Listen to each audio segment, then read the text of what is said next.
Welcome to week 6 of Pregame around the GMC. I'm Max Earl, and Beck Lucas should be with me. I don't know. Sorry I'm late. I was just attending Colerain's funeral. We'll talk about that later. But we are here to give you a rundown around the GMC, look at this week's upcoming matchups, talk about last week, how East performed. Pretty good. And that's where we're going to start things off. East played Fairfield. We might have thought, this might be a close game. I mean, it wasn't even close at all. Not even close at all. Not even from the jump. I mean, East got out to a quick lead, 7-0, and then they just expanded on that. They were up 42-10 at one point.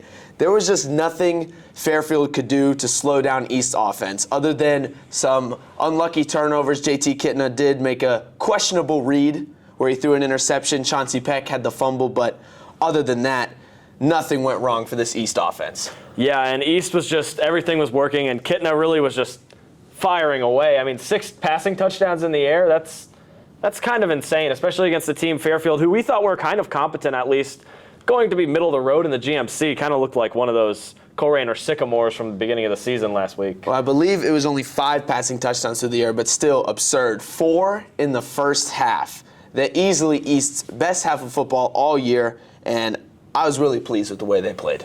Yeah, and I think aside from that one mistake you talked about from Kitna, I feel like he made a lot of good reads. He missed a couple deep throws, but his receivers made up for it, and we saw Zion Neal really shine too. He had 2 touchdowns and that one really impressive acrobatic catch on the left side. Yeah, well, you saw the 2 touchdowns from Neal, but I think the receiver that did it all this week was P.J. McFarland, the big tight end. 4 catches, 61 yards, and a touchdown. His touchdown, such a good block from Zion Neal. All he had to do was just walk into the end zone untouched, and just they were leaving that flat route wide open all night. Yeah, and I think it's really awesome to have P.J. kind of evolve into that tight end position. They kind of were missing it the first couple games, and it came back obviously last week, and he looks like he's a real asset, especially on those shorter passes that Kitna can really just dump it down to, and he can get some yards. And we talked about before the game the quarterback matchup. Dominic Beck, Fairfield's quarterback, second in the GMC in passing yards before that game, second in the GMC in passing touchdowns. He was trailing just JT Kitna, who was first in the GMC in those categories. Dominic Beck, 7 for 17, 53 yards, no touchdowns, 1 interception. Safe to say JT Kitna won this quarterback battle. Yeah, for sure, and I think you have to credit this East defense. All those linebackers, not just the Cohen Reap, who we talk about a lot. It was pretty much all of those linebackers, and really the secondary stepped up. We saw them really get into Dominic Beck's head, I think, and we saw him start missing simple screen throws where they would just go into the dirt. I think East just kind of fired away with more momentum than Fairfield was expecting, and it caused some mental errors, and ultimately it caused them to only be able to score 17 points against East's 59. Pretty lopsided scoring there. Yeah, and East only didn't have too many sacks. I think they didn't have a single sack. They didn't need to.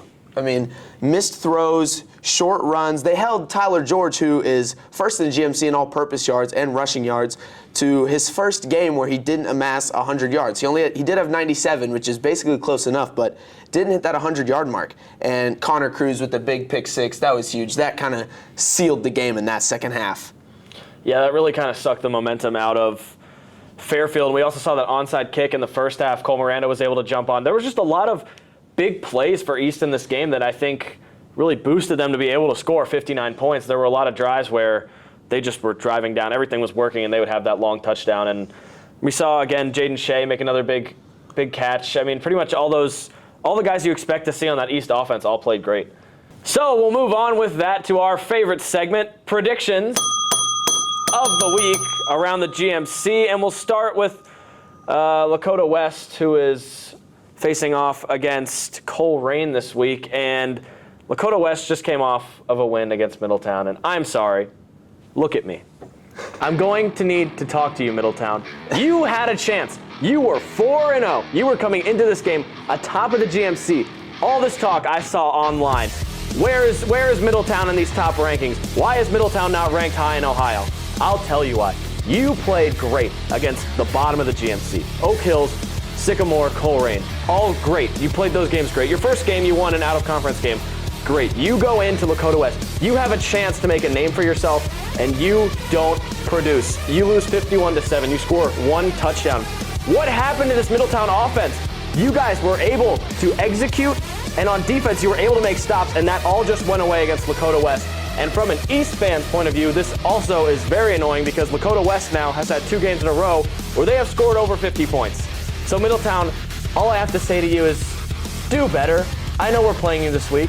I know it's probably going to be a rough week for you, but do better. I mean, show yourself as at least a contender for the top of the GMC. You lost 51-7. How do you respond to that? You're going to have to, I don't know, put in a lot of work. If you want to turn the season back around, this is one of those games that starts a losing streak. You cannot have that happen if you're Middletown, and I really think that they kind of just exposed themselves in that game, and I apologize for the rant, but it had to be said. Middletown, what are you doing? Well, not much I can say about that. I mean, I saw it coming from a mile away. I think Middletown was frauds. They played the bottom of the GMC, and they almost lost to Coleraine, who just took an L to Sycamore. Like, 16-10. You only beat Coleraine 16-10, and you thought you should be ranked higher.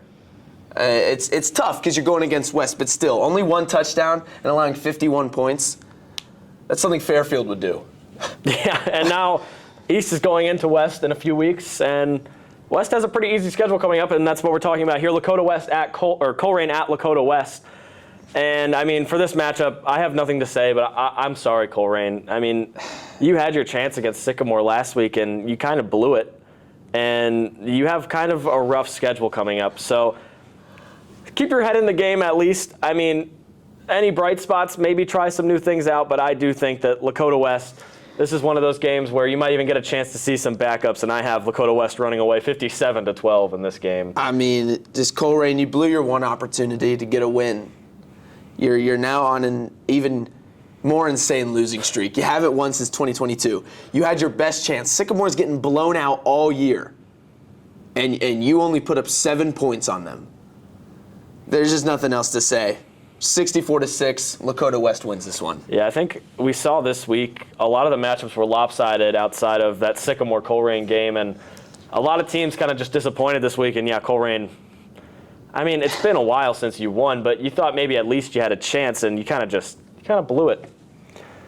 So we'll move on to Fairfield at Mason, which is my game of the week, and it's really the only game of the week besides maybe East game that I could see being close. Obviously, Fairfield and Mason are pretty close to each other in the middle of that GMC. Mason is coming off of a loss where they only scored 7 points, and Fairfield obviously coming off of the loss where they allowed 59.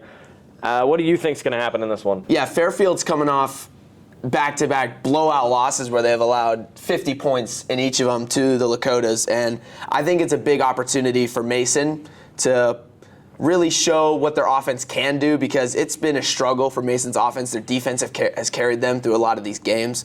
I think it's a great opportunity for Ashton Schaaf to finally get going. You see Fairfield not very good against the pass. Opportunities for him to throw the ball, and I got to say, it's going to be a close one.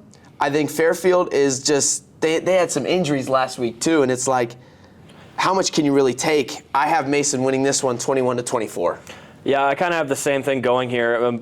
Obviously, Fairfield getting destroyed in their last 2 games. And, I mean, Fairfield, a team that has some weapons on offense, but I really think that Mason's defense is at least solid enough to shut that down.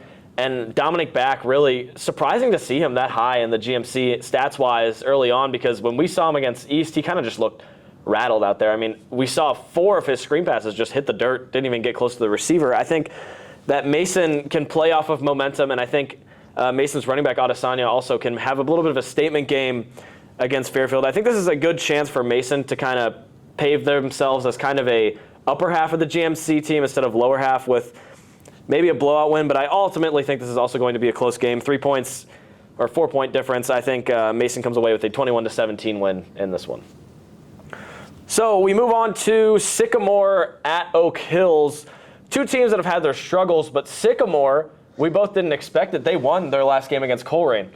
I mean, I am shocked that they won that game. I mean, you can't blame me for thinking that way. They've been blown out every game, and I talked about this already with Coleraine. I can't believe Coleraine lost that game. Easy opportunity for a win. And you only put up 7 points. But Sycamore did pull off the upset, and they won the toilet bowl. We called it the toilet bowl. They did win it, and are they going to ride that momentum, or are they going to come back down to earth? Yeah, I think you mentioned the toilet bowl. They were able to flush Coleraine. get that one win.